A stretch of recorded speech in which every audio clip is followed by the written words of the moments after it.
Karibu Nyumbani family. My name is Dr. Mumbi Saraki. How you doing? How's everything going? I really do pray that you are well and that your relocation plans are going absolutely according to plan in in the most divine order and supernatural order. Because sometimes, especially at such a time as this, relocating to a new location is more of a spiritual move, and so it will happen. There'll be a lot of supernatural, events that happen that get you to where you need to go. As long as you are convinced and convicted that this is what you want to do, absolutely nothing can stop you. But of course, there are the practicalities of how do you relocate, what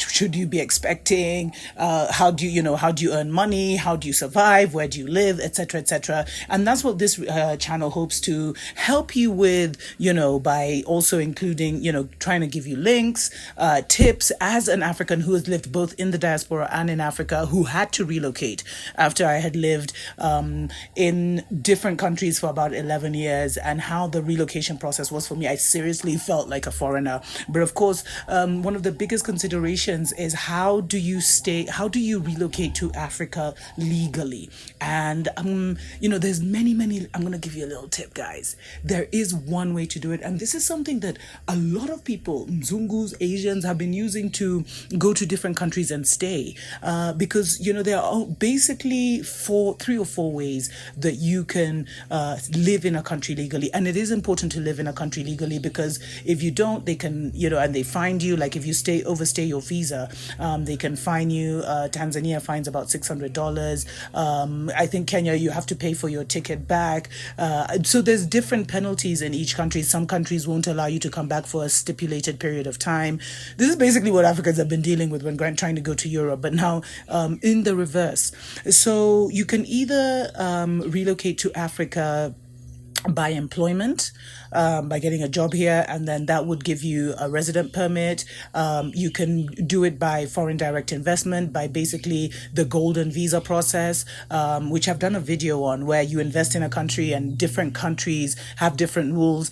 There's no official, golden visa process in Black Africa, should I say that? I think Egypt and Mauritius have some kind of program, but there's no official one, although Rwanda and Kenya have shown an interest in doing that. So that's the other way, by investing in the country, and there's very many ways to do that.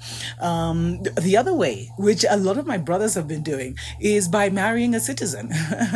And that will give you a resident permit, and then after a number of years, I think here in Kenya, after 7 years, you become a naturalized citizen. So most countries, you have to stay there legally for a certain number of years, and then once that number of years is over, then you can apply for citizenship, etc., etc. So the legal status is important if you eventually want to get citizenship. And I know a lot of people are like, why can't governments just, we're diaspora, we're Africans coming back, why can't African countries offer us citizenship, etc., etc., offer diaspora citizenship?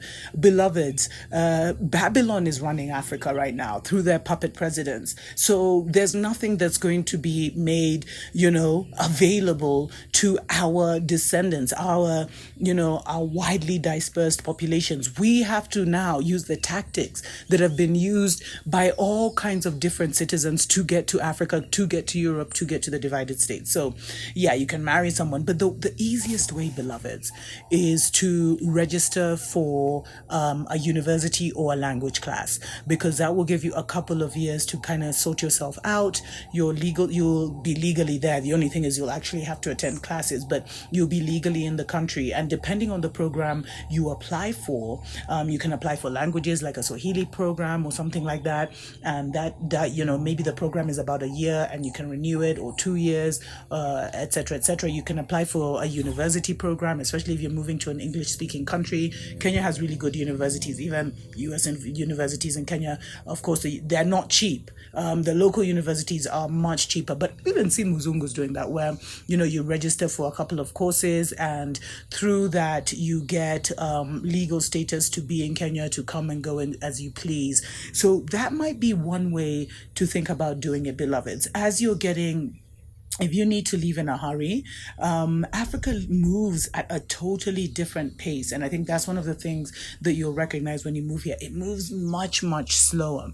And so, trying to get all the things, all your ducks in a row might take time, and you may not have the time on your visa, or, and I don't advise doing things remotely. I really advise coming and being on the ground and kind of seeing things on the ground in terms of what you can do as an entrepreneur, what programs you can start, because I'm sure many of you have many skills that would be useful here, but you kind of need to be here, interacting with diaspora, interacting with the local communities, etc., etc. So what most people do is they'll get the initial visitor's visa, which will give you 90 days in a country, and then within those 3 months you can now figure out, you can register for a class, you can register for a course, etc., etc., and that will buy you time, a year or two, to kind of figure yourself out, rest, settle, etc., etc.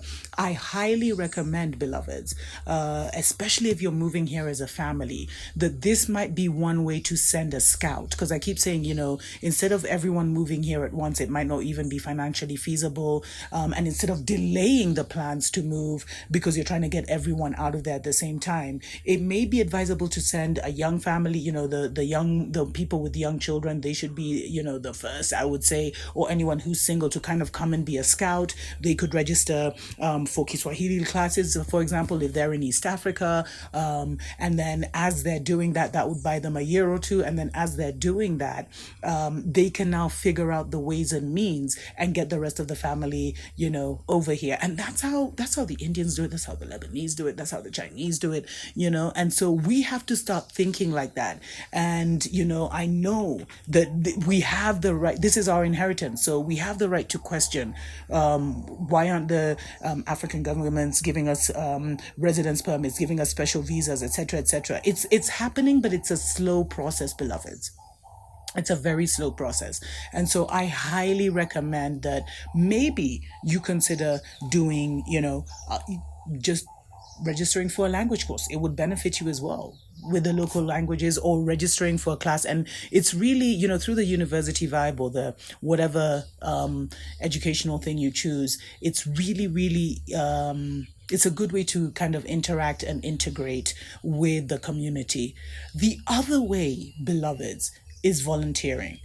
And there are very many different kinds of volunteer programs that have been set up by Babylon. And I keep saying, use that Babylon passport to work for you. Use it to be able to move you ahead. And they have done a lot to be able to enable their people to get here. And you're a passport holder. So in Africa, you are considered to be, the citizen of the passport you hold. So take advantage of those. And there's a lot of different volunteer programs, short, medium term. I would pick the short ones because those ones are usually the ones that don't have a lot of people on there.